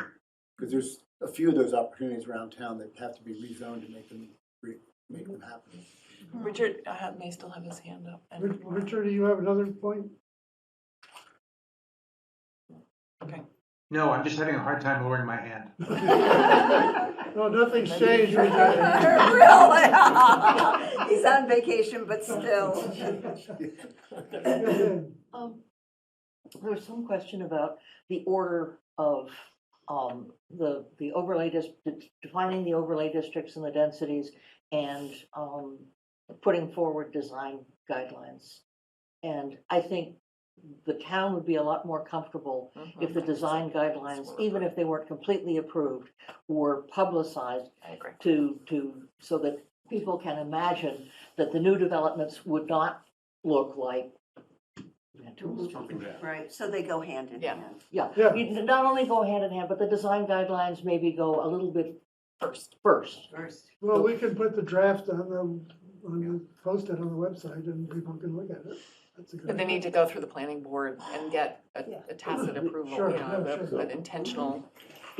Yeah. Well, let's distribute process. what we have, unless you guys are. Could we get a little bit of budget here? I mean, so images will go a long way, and a lot of towns do have hired consultants to develop. A few images can really make the point. Well, I'll tell you what, we'll pool all of our salaries from the thing. All our donut money.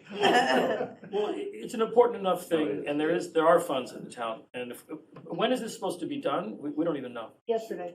Yeah, well, we'd like to be able to submit all this to the state in June, early June. Okay, so we should talk more after the meeting.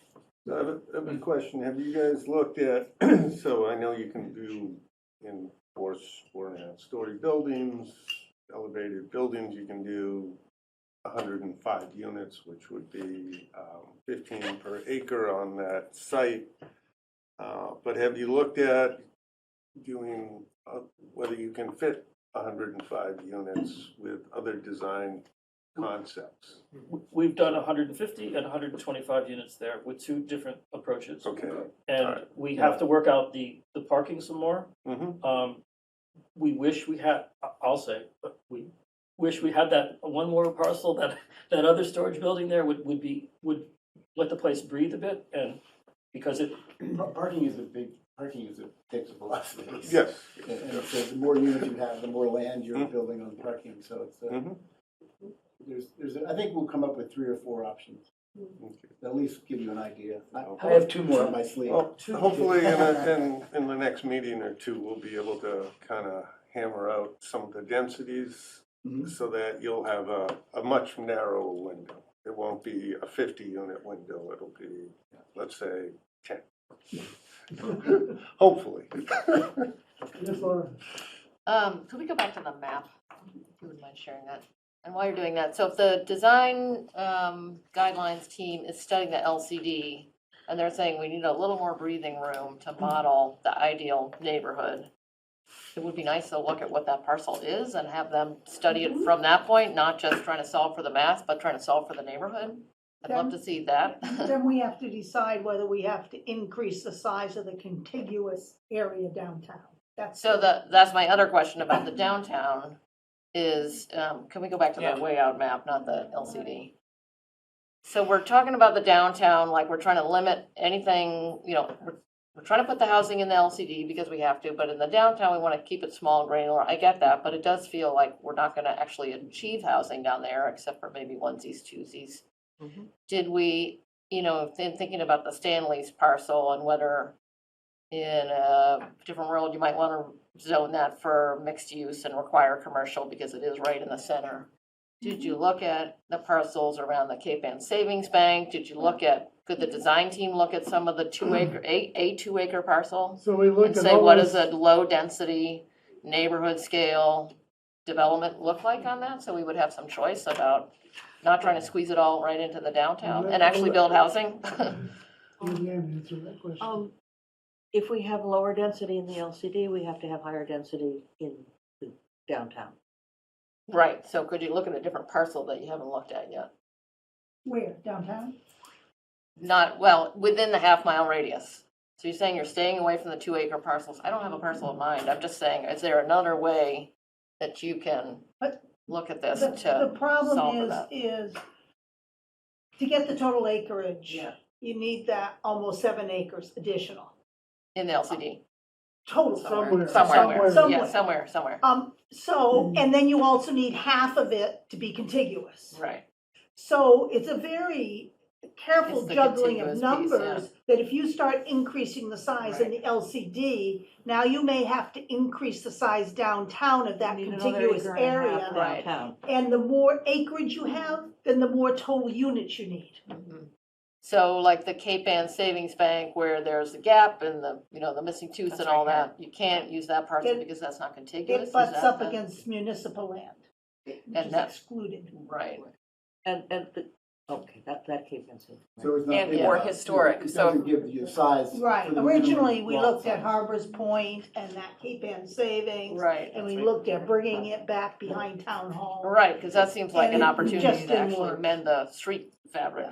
Yeah, it Didn't work. doesn't work. And so then you have the historic, is the green. I see Right. that, yeah, I was trying to stay away from that, but So that's another looking challenge. south of that. And then behind it is Yeah, floods, so. I'm sorry, your points are really great, and I think that we have to slide them into the next zoning look of what can we do to make downtown more Yeah. easily to develop. Yeah. The trouble is we're given a hammer. I get it, and so used to try to, I think the task force is doing a great job of solving for the math, and I'm understanding better what some of, like, why the Cape Ann Savings Bank doesn't work, because it's not contiguous, but now maybe let the math sit for a minute, so turn it over to the design guidelines team and let them actually study the, how to build a neighborhood in these different parcels and, see what the density ought to be and see how to encourage commercial where we want commercial and. it's tough to do that in 6 I get it. months. It's really important. It's really important. Double their salary.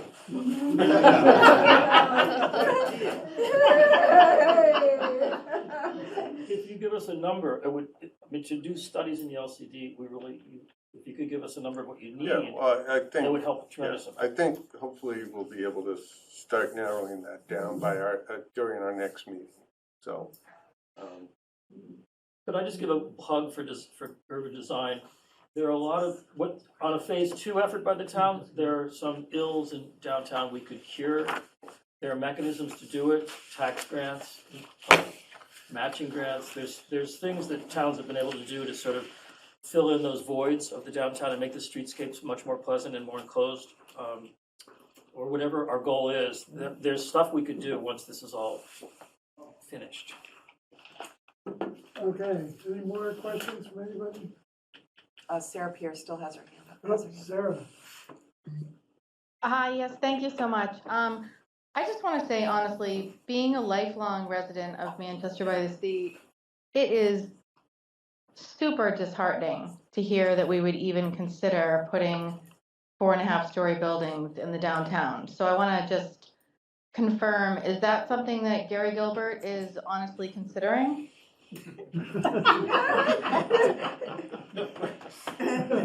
This is a group effort for sure. There was 5 or 6 of us to begin with. We're down to about 3 or 4. But we've been talking about 3.5 story as a base height, and only higher if the town's going to get something they really want. This our little list of things we want to see. The only way to get those is to encourage the market, use the market forces to give you the 20% affordable housing or the workers' housing or whatever, or mixed use. You've got to offer something to somebody if you want to get that. Well, I just think it would be a very big mistake to put 4.5-story buildings in the downtown of Manchester. It's In potentially addition, we keep referring to our town as urban. Our town is not urban. I don't think It's the just task not. force, So we're I don't think the task force is assuming 4.5 stories downtown. No.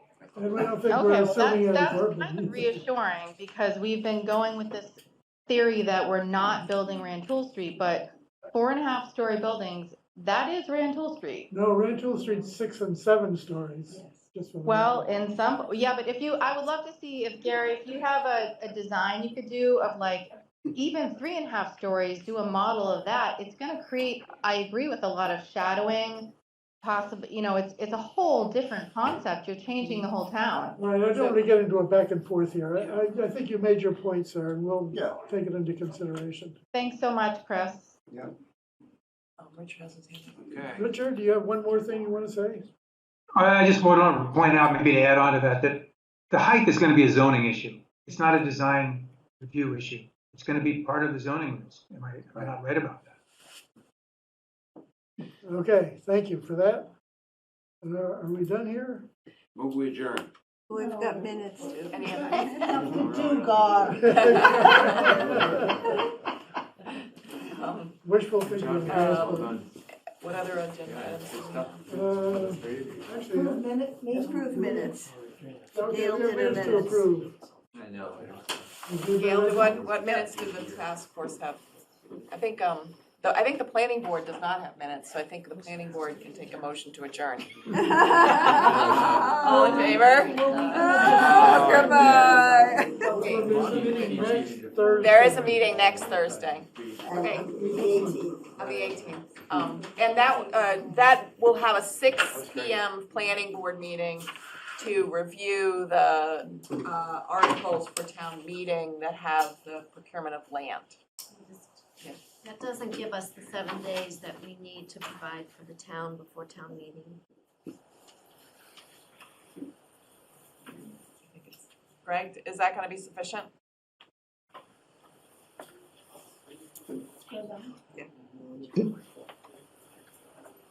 I'm sorry?